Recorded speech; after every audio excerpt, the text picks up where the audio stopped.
Alors, vidéo très courte pour vous montrer comment je stocke les tabacs déjà ouverts. Donc, vous voyez, c'est plein de boîtes dans des boîtes, dans des boîtes. Bon, après, je me prends pas plus la tête. Parfois, vous voyez, comme en bas, j'ai des bocaux en verre avec des opercules là. Mais j'aime bien, moi, les petites boîtes Tupperware comme ça. Ça suffit et ça fait largement le boulot, je trouve, pour garder une petite humidité dans mes tabacs. Donc là, j'avais du tabac naturel ici. J'ai aussi, je vais vous faire voir après le tabac que je fais pousser, que je garde aussi. Là, c'est ma boîte de 1637 qui est à dispo tout de suite, en général, quand j'aime bien fumer rapidos. Et par exemple, on va ouvrir celle-là. Alors j'ai de la boîte vide aussi que j'avais stocké là, par exemple celle-ci, l'Irish Whisky. Ça, c'est des boîtes vides que j'avais stockées ici parce que j'avais plus de place ailleurs. Le Samuel Gawit Perfection aussi, c'est une boîte vide. J'avais gardé pour la déco, puis je les ai dégagés. Et donc, vous voyez, là, par exemple, c'est le Green River Vanilla que j'ai fait il n'y a pas longtemps. Pourquoi? Parce qu'il était au-dessus.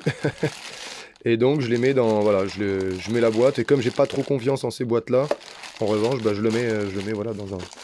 Là, après, je vais avoir des restes d'échantillons qu'on m'a envoyés, donc je les garde estampillés. Parfois, ça m'arrive de les mélanger, voilà, comme dans celle-là, par exemple, où il en reste pas beaucoup.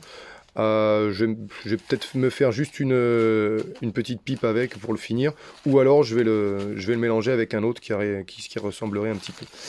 Donc voilà, mais tout est voilà, dans des sacs plastiques. Voilà, c'est un sac plastique avec plusieurs échantillons dedans.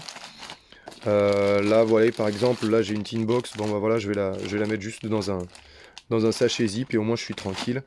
Là, j'ai une jolie boîte de Capstan, qui est pas un tabac que j'apprécie énormément, le Capstan. Mais voilà, faut que je le fume dans une maïs. Là, j'ai du Celtic Talisman, que pareil, c'est pas un tabac que j'apprécie énormément. Le Culturn Bassi, par contre, est très sympa. J'avais bien aimé. Là, bah, c'est le Balkan Delight qu'on a vu que en neuf. Là, j'ai de l'Elizabethan Mixture, aussi, un Périquet. Bon, là, je les ai mis ensemble parce que bon, je pense pas qu'ils se parasitent de trop là-dedans. Ah, là, j'ai du Nightcap. Voilà, à chaque fois, le tabac, je trouve jamais le nom. Le Nightcap que j'adore. Il faudrait que j'en rachète celui-là. Il faudrait que j'en rachète. Voilà. Bon, après, j'ai des trucs un peu plus originaux. Là, j'ai du Cobblestone, Cherry Delight que j'avais pas hyper apprécié. Voilà. Mais ça, je pense qu'on est tombé sur la boîte où je me sers un peu moins souvent que le reste.